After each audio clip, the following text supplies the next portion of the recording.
everyone, it's Mary, and welcome back to my channel. It's been a little while since I have done a sit down long form video with you guys. I've been keeping up with shorts, and I was like, you know what? Let's sit down and let's chat today about everything that's been going on. And I'm not sure what I'm going to title this video, but I think it's going to be something like how my mental health has improved or how my mindset has changed or something of that nature, because I wanted to talk a little bit about the mental impact of my weight loss journey so far and just kind of explain some changes that I've noticed not only in my personality but in the way I look at things.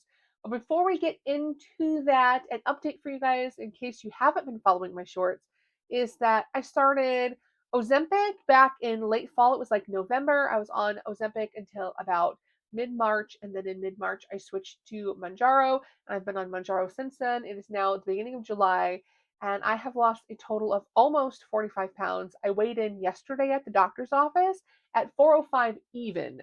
So that's almost 45 pounds down, and my official weigh-in day is actually tomorrow, but I would think it would be probably pretty consistent to what I weighed in on Monday. It still amazes me that I have lost so much weight, and what's even more amazing to me is that since switching to Mounjaro, because Ozempic worked for me, I did lose a good chunk of weight on Ozempic, and it worked well enough, but it wasn't consistent. I had several weeks where I just wasn't losing anything. I had a lot of side effects. I didn't feel very well on Ozempic.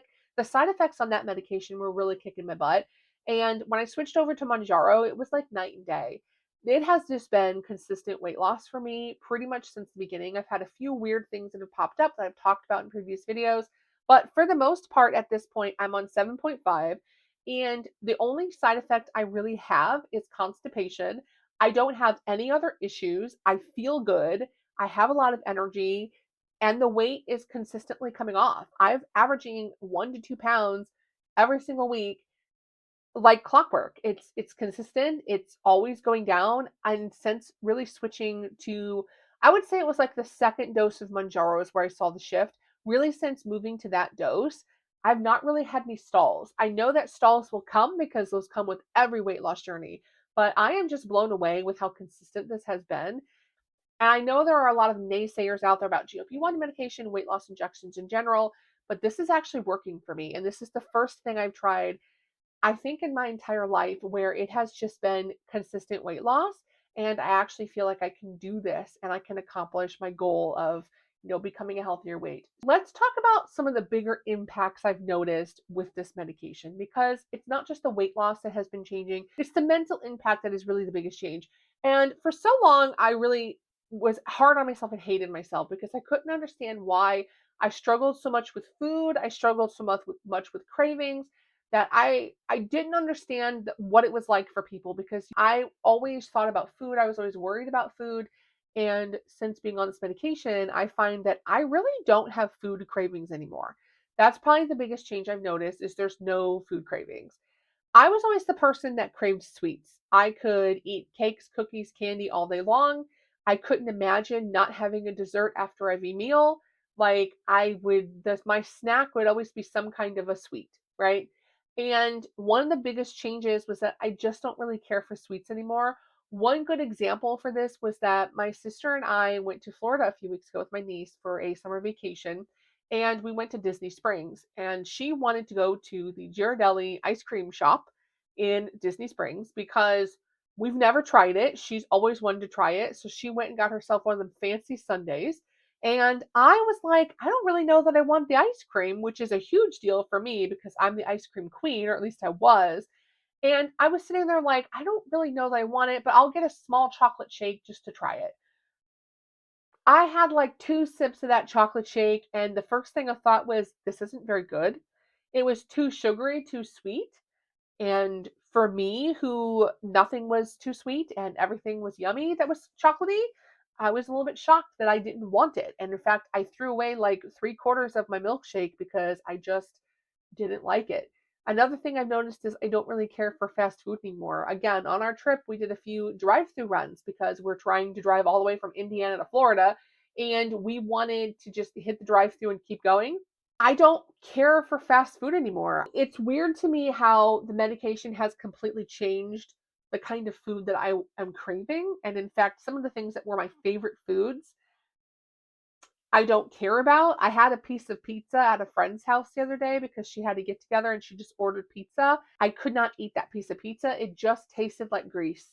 And I used to love pizza. I mean, it's shocking to me how things that I loved, I don't care about anymore. But the thing that is weird is that the things I'm craving now are vastly different than things I would crave before. I think this probably just has to do with the medication, but I also wonder if maybe it's because it's things my body needs because for example, I will crave protein and then the second thing I will crave, which I find really interesting, is salty snacks. And I've never been a salty snack kind of girl. Like if you had cupcakes and a bag of chips, I will pick the cupcakes before the chips. But nowadays, I want the chips, not the cupcakes. I'm wondering if the craving salt and craving protein is just because those are things my body needs more of because of the weight loss and because of the medication I'm on. I'm not sure, but it's just weird to me how I don't want to even eat the things that I used to eat before. And it's not really even a willpower issue. It's almost like something got switched off in my brain and I just don't see the appeal of it anymore. So it's not a bad thing. It's just weird. The other thing I've noticed is that my attitude is just completely changed on this medication, and I don't really know where that's coming from, but I feel like my depression is much less than it was before. I'm not saying that I don't have any depression. I still have my moments. I still have days where I'm having a harder time than others, but this never-ending dark cloud that was floating above my head for years seems to be dissipating, and I feel more motivated, I feel more positive, and I think some of that just has to be because I feel hopeful. For such a long time, I feel like my weight has defeated me, right?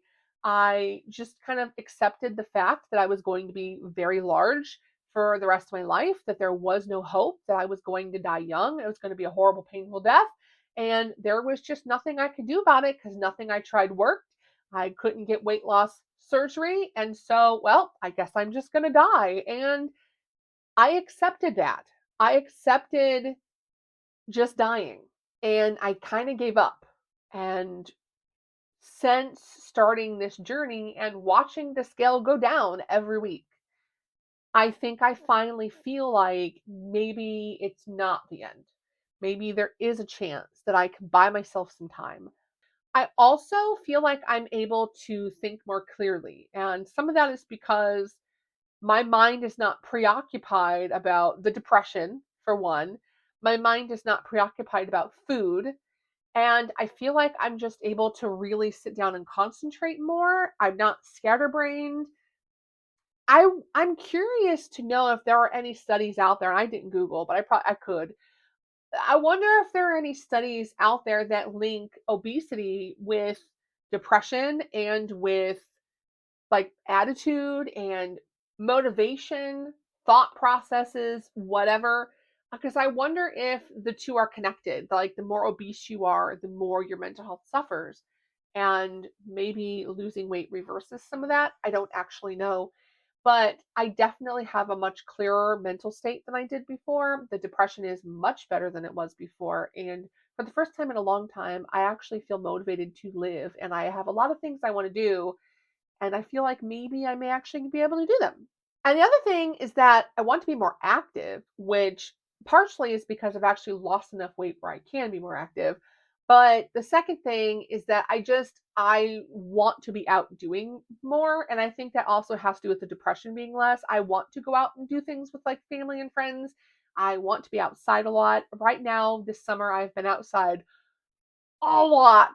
And it has been great. I'm going to show you guys, I'm going to put a little clip in here because look, I'm excited about it and I've been telling everybody about this. And so I want to share it with you. So I'm going to insert a clip here about my summer obsession so you guys can see what I've been up to all summer and what I'm so excited about. Here you go. Okay, I promised I would show you guys what my current obsession is. So I'm going to show her off today. Here it is. A swimming pool. So as you guys can see, it's a very, very small one. I have a little ladder for in case I have like people with children that come over, but this is so small you can actually just step over the side. And it's been so nice to be able to get in here every day. It's a 10-foot round, 2.5 feet tall pool. And I have little floaties for it. My favorite one is the Big Joe Sling, which is that big blue one there, because it's like sitting in a chair. And I've just been getting out here and floating in the pool, which for my lymphedema has made a ginormous difference. So, for those of you who don't know a lot about lymphedema, it actually is helpful to go swimming. So, with lymphedema, the one thing you can do to control it is compression. And a lot of people don't realize that a swimming pool is basically like a giant compression stocking, but it not only compresses your legs and your feet, it compresses pretty much the whole body that's underwater. So, what I found is that by getting into this pool almost every day, depending on the weather, I've been able to keep my swelling down to a minimum where usually in the summertime I have a flare up and my feet are just huge. Let me show you what my feet look like today. I have a visitor over here. Say hi to everybody, Rue. These are my feet. So this is my lymphedema foot. This is my regular foot. It's a little swollen, but typically this time of summer, I can't even get shoes on my feet. So the fact that like it looks somewhat like an ankle is a huge win. And I've never owned a pool before, so it's been a little bit of a learning process about like how to add chemicals and how to balance your water and all that kind of stuff. But it's such a small pool that it's really not a lot of work. And that is what I've been spending a lot of time doing. So after I get off of work, I just go out here usually and I get in the pool for a little bit. And again, my lymphedema is just so much better this summer. And this pool I ended up catching on sale for like $130 and it came with the pump and everything. So the only thing I had to buy was obviously I bought the ladder, I bought the chlorine floaty, I bought the floats, that kind of thing, the chemicals. I think if I did the math on the entire pool, probably maybe $300 total for everything. And that includes these puzzle mats that I put down so that we're not walking on the hard brick. But yes, that is my current obsession this summer, and it has been helping tremendously. My pool, it has been life changing. I'm out there like all the time. And as you can see, I've got quite a beautiful like farmer's tan going on. I got a little tan on I'm looking tanned. I'm actually on my second bottle of sunscreen so far. And I think the pool is actually helping me to be more active. I'm walking more also with the dog. I'm out in the yard playing with the dog. I'm doing yard work. And maintaining the pool, even though it's a really small pool, it is daily maintenance, right? Like I go out and I skim it and I vacuum and I check the water chemicals and I'm outside a lot. I spend a lot of time in my yard, more so than I did last year. And it's amazing to me that like I have so much fun because I'm not an outdoorsy kind of person usually, but I'm just been out there a lot and more active. And I just feel better. I'm not in as much pain with the lymphedema at all. It's been a really good summer so far, and I know it's only July, but I'm having a lot of fun with my pool. The only bad thing I'm dealing with that really kind of stinks, but there's nothing I can do about is as I'm losing weight, my hernia hurts more.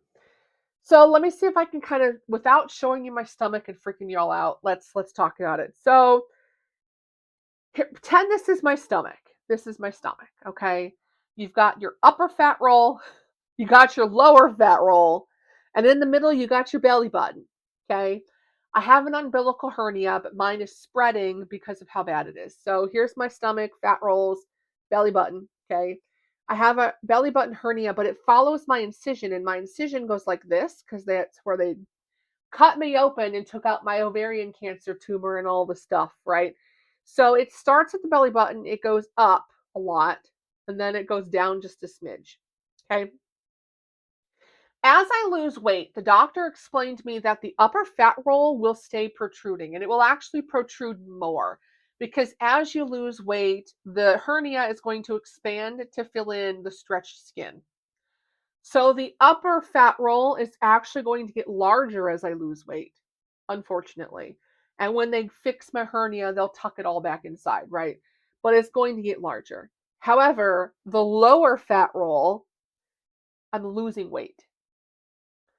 So what's happening is when I had the lower fat roll, it would kind of, how do I explain this? Okay. The lower fat roll would hold up the hernia. Okay.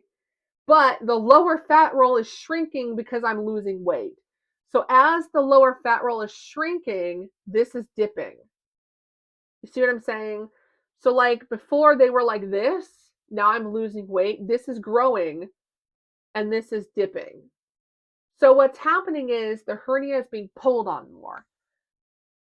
I am in so much pain that yesterday I had to actually just go lay flat for like an hour, take a pain pill, and just not move because it hurt so bad. And when I called my doctor, they told me that there's nothing they can do about that. It's as you lose weight, the fat roll cushion is just going to shrink. The only thing I can do is to get a hernia belt that will kind of lift up the upper hernia fat roll part and secure it a little more so it dips a little less. But there's nothing they can do about it. Until I have it repaired, it's gonna hurt. But it feels like someone is taking you and just like taking a knife and like in your stomach is what it feels like. It is what it is. It stinks, but I mean, I need to lose another 50 pounds ish so I can get my hernia repaired. I need to talk to the doctor and make sure because I think by the time I lose another 50 pounds, I'm going to need help because I'm already in a lot of pain. But that's the only bad thing. But I'm still going to keep losing because I can't get it fixed until I lose. So we're just going to have to suck it up. I already bought myself a hernia belt and we're just going to hope for the best. So that's where I'm at. I would love to hear from you guys. How are you doing? What have you been up to in the last month or so? What are some things that you are really, really excited about? Some good wins for you? Tell me about it in the comments below. I'd love to hear from you. Otherwise, if you liked my video, like, share, subscribe, all the things, and I'll see you guys in the next one.